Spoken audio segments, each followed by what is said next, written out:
फिर साहब पास पहुंची गया। राम कृष्ण से कौन बड़ा, उन्होंने गुरु की ने पण सदगुरु पासे जाઈને ભેદ લઈને બે મટાડી દીધો બેઠી એડો આય કે દી છે એને તો ભણે પણ એને મટાડવો પડે તો મટે, એમને ન મટે. પાછો 84 નો ભય એવો છે ને, એમને ન મટે, એને મટાડવો પડે. બીજા ભય તો એમને નીકળી જાય, કલ્પનાના ભય. આ તો હકીકત મસ્ત દેસાની સંતોએ વાણી બતાવી છે. 84 લાખ જૂની ભટકી ભટકી અબ અવસર આયો રી. હંસ સાહેબ કે જન્મ માન સોરી, ગુરુનો આભાર માન કે તને મનુષ્ય જન્મ મળ્યો. 84 લાખ જૂની માંથી ભટકી ભટકીને આવ્યો છો. હંસ સાહેબ ની વાણી છે, સિંધમાં થઈ ગયા. અને એને વર્ણન કર્યું છે, મારો જન્મ ફાગણમાં થયો, ફાગણ કે દિન જન્મ માનુષ, મોટે ભાગ વિલોરી, અંગ અંગ સુંદર રચના સારી, હાથ પાય મુખ જોરી, ભીતર પ્રાણ સંચોરી, હોરી ચેત જીવન દિન દોરી. તો કેશવ ભગવાને આ ભય નિવારણ કરવા માટે મૂળ સાહેબની સેવા કરી અને એમના પાસે આ ભેદ મેળવી લીધો. વિરહે વેરાગર થઈ ગયા. ન મતલબ આપતા હતા તો રોવા મંડી ગયા. મૂળ સાહેબ ને દયા આવી કે શું કામ રો છો આવડી તલબ? તો કે મારે ભવ સમુદ્ર પાર કરવો છે. પડ્યો સંસાર ખાડાની માય. મૂળ સાહેબ કેશવ ભગવાન કે મારો તો હાથ પકડો. બીજા સમજે કે ના સમજે, હું આવ્યો છું તમારા કામ. આવી મહાન વાત છે. આ એક એક વાત આપણે સમજવી પડે. તો આ વિડિયો તો ડેવલો તો કેશવ ભગવાન વિરહે વૈરાગન નાથ પણ બની. કમળે કેમેરો બની ગયા ને આ વિરહે વૈરાગન નાથ પદ પદ ફરું સુરોતી.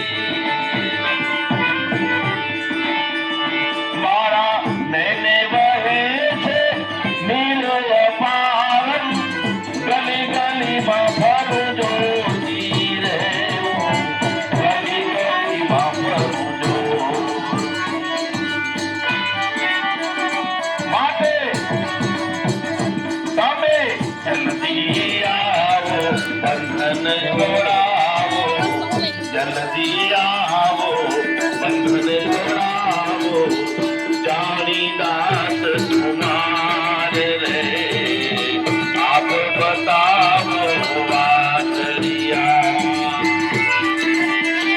મારું કાર્ય સર છે, મારું દિલ સર છે, આથી ગુરુ બળ્યા ગુણના ભંડાર રે, આપ બતાવો વાતડિયા, આપ બતાવો વાતડિયા.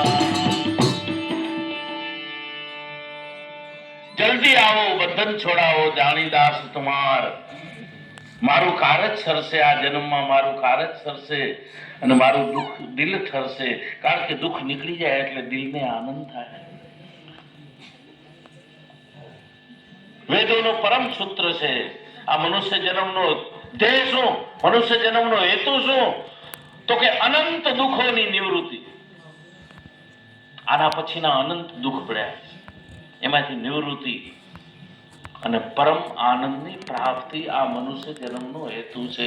મનુષ્ય જન્મ એટલા માટે જ મળ્યો છે, બીજા કોઈ કાવા દાવા કે કોઈ સંસારમાં કોઈ કામ કરવા માટે નથી મળ્યો. સૌ સૌની રીતે આયા છે અને સૌ સૌની રીતે જાય છે, એ વાત નક્કી છે. તો બધા આત્માને આનંદ મેળવવા માટે અનેક રચના થઈ છે. એના માટે જ આપણે આવ્યા છીએ.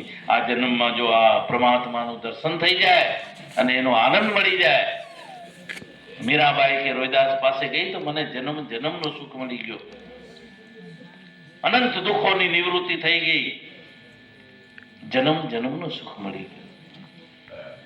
તો આપણે પણ આ જન્મમાં આ સંતોની વાણી પોકારી પોકારીને કહે છે કે આ જન્મમાં સદગુરુ પાસે જાય અને એનો ભેદ લઈ લેજો.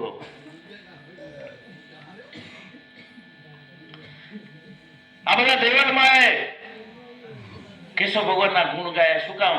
એ દાસી દેવલ કેશવના ગુણ ગાય છે રે. શું કામ? કે કેશવ ભજવાથી સુખ થાય છે રે. સુખ એટલે શેનું? તો કે 84 માંથી મુક્તિ. એ દાસ દૂધો કેશવના ગુણ ગાય છે રે. શું કામ ગાયા? કે મારા 84 ના ફેરા મટાડ્યા રે. નકા હતા? જો ગુરુ ન કર્યા, કેશવ ન મળ્યો તો હતા. એમ જેને ગુરુ નથી મળ્યા એને છે જ. એ વાત નક્કી છે.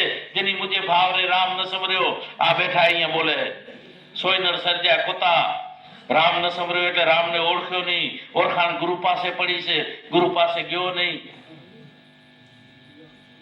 સોયનર સર્જ્યા કોતા, ભૂખ એની જે પેટ में શેરી શેરી સોતા. એની મૂર્ખ કે માર પોતી, જે જે દિલ में ધગા.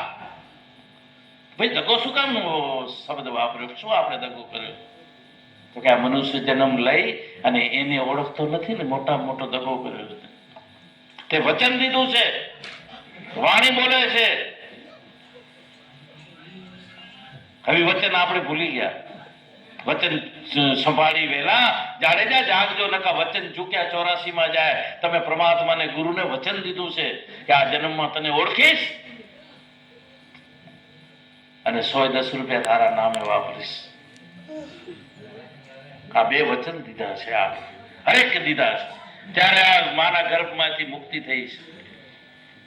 તો આપણે પણ આ વચન જો પાડીએ તો જન્મ જન્મનું સુખ મળી જાય એવી કેશવ ભગવાન વાત કરી આવ્યા છે. મહાન વાત એ આપણે બધાને મળી છે મોતીરામ સાહેબ દ્વારા, બીજાને જેને જેને મળી એ અલગ સંત દ્વારા પડી. બધી કેશવની વાત, બધી કબીરની વાત, બધી બધા સંતોની વાત છે. તો કેશવ ભગવાન કે મને એ ઓળખાવી દો ને કે આ શરીરમાં કેશવ કોણ છે. હું બધાને ઓળખું છું પણ કેશવને નથી ઓળખતો.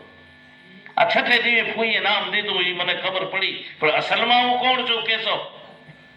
મને એની લગની લાગી છે, એના માટે હું આ જન્મમાં રડું છું. અને એ જ ઓળખાણ થઈ જાય તો આ મારો હેતુ છે સફળ થઈ જાય.